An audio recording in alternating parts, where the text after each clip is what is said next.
My name is Robin Chopra, and this is Talks on the Rocks. I could do some booze too. That's boozy. Today I'm making a cocktail for my partner at Corazon y Miel, Chef Eddie Ruiz. Eddie and I met at the ripe old age of about 5 years old on the kindergarten playground. I was a mischievous troublemaker, and Eddie was basically kind of the good kid who always finished his milk. At least that's what my mom kind of always bragged about. Today I'm making a drink I'm calling the Chef Nog for Chef Eddie. I thought this drink would work well because, well, to be a chef, you gotta have huevos, and I thought Eddie would like having a little bit of breakfast in his cocktail. You're gonna do a dry shake on the ingredients, so that's a shake, no ice, and then an extra hard shake with ice to emulsify the egg and basically whip up the whole drink. Extra rich, extra flavorful, something that would really appeal to a chef's palate. And this is the Chef Nog. Salud.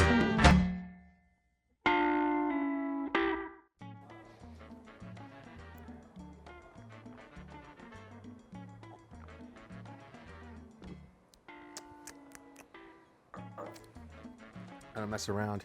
Tastes like breakfast. It's very appropriate for the time of year. It's like eggnog and abuelita chocolate and booze. Robin made it happen. This is a pretty fucking good drink. I shouldn't have pounded it, but it happened. So I'm always double fisting. So if you would have asked me, what is it, like 22 years ago, if I would have been here opening a restaurant with the person I've been knowing the longest outside of my family, I probably would have tripped out. But it's a good thing. It was really cool to know Robin and his family and have that inspiration. He's Punjabi Indian and Peruvian, and I grew up eating, food from his grandparents. He grew up eating food from my family, and that's really where it all begins, is me having a childhood where I was exposed to so much good food, and having a family that only took me to restaurants if there was a purpose, and not being allowed to eat fast food until I was older, and just growing up in a culture of food and hospitality was really the foundation to Robin and I starting a restaurant. So that's where it started, and I think like almost 6 years ago, 5-6 years ago, I took the leap, and I had an office job working for a bank, and it fucking sucked. Like, I realized that there's more to life than going to work.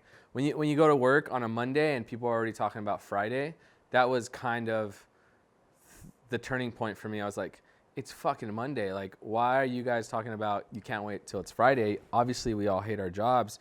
And I said, I got to do something else. So food has always been my passion. I've always been a fat kid.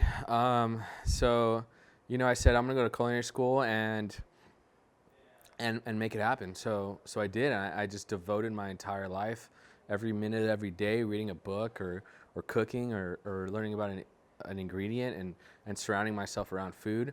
And I'll never forget the day that Robin hit me up. We went to the Village Idiot right down the street from Animal. I was working at Animal at the time.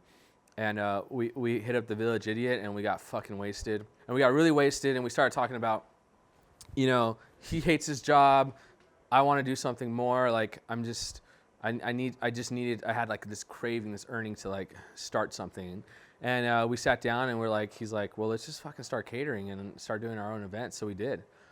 And that's basically where it started. We started, doing pop-ups at Robin's house. I was working as much as I could, and whenever we had a spare time or a spare weekend, we'd fill it with an event. And we weren't making any money. We'd basically like charge the client X amount of dollars and probably go over budget by like X amount of dollars, because I just wanted to do the best possible job I could. And it wasn't about money at the time. It was about just doing it right. It was kind of like we're like like youthful, like kids, trying to build the biggest fucking Lego set, and we have no money, and we're like stealing shit and like just making it happen. So that's basically how we started off.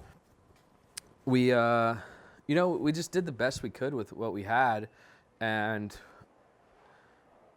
it was kind of crazy because we were like, well, there was other restaurant concepts that we had thought about before with our other business partner, and we were actually going to open up a different place and we thought about it, and we're pursuing opening a restaurant. But when we fell on the city of Bell, what do you know about the city of Bell other than it's 99.9% Latin American?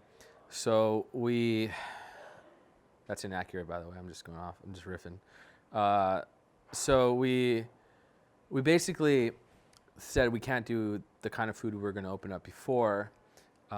So I kind of had a moment where I was like, well, I've never cooked Latin American cuisine. I've worked in other restaurants, and I've never really cooked Mexican food. So I went to Mexico for 3 months, and I just kind of staged at different restaurants, and I just worked as much as I could, ate as much as I could, and chilled as much as I could around Baja California, which is where my mom's side of the family's from, and reconnected with Latin America, and then came back and said, all right, let's do Latin American cuisine in the style that I know how to do it. So at first we called it a Latin gastropub, which is the lamest thing I think we ever thought about, but we called it a Latin gastropub, and there's really no other term for it.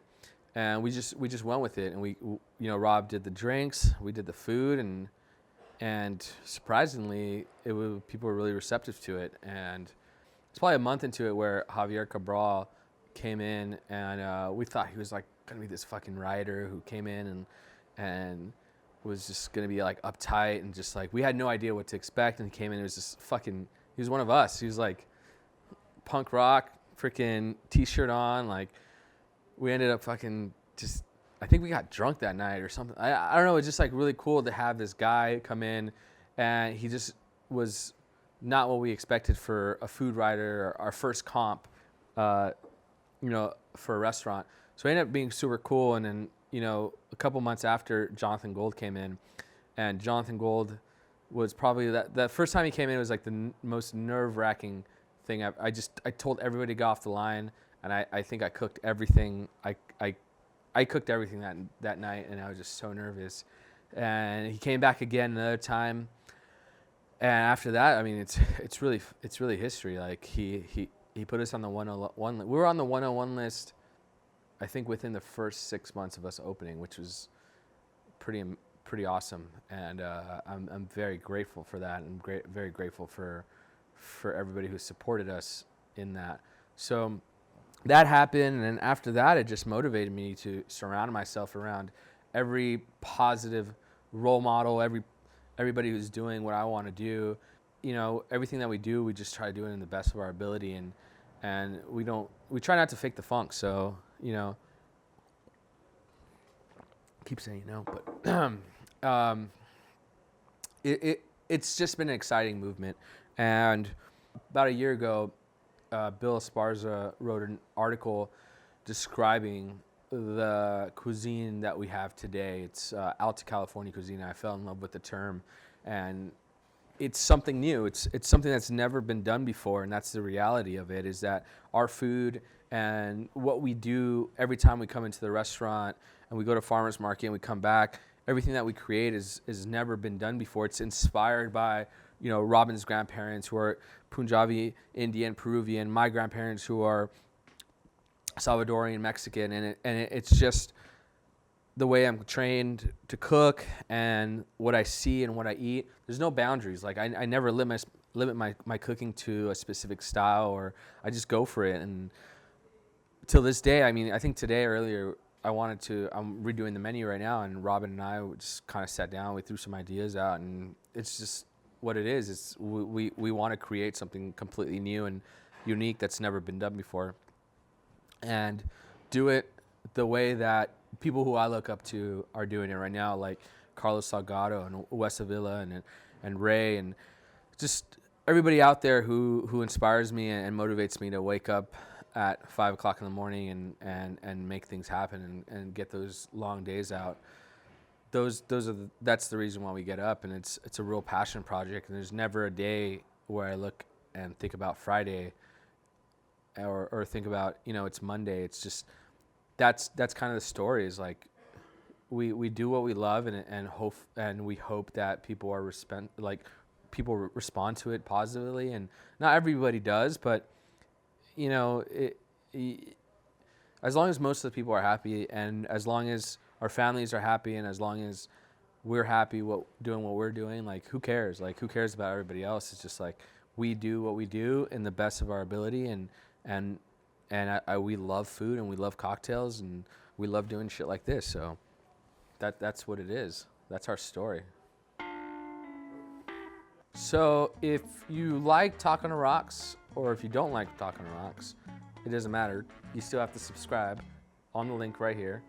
And if you're down for some food, and you're down for some booze, and you're down to just chill in the city of Bell, come down to Corazon y Miel, 6626 Atlantic Avenue. Atlantic and Gage is where we're at. And yeah, come visit us. Say hi. What's up? Good luck.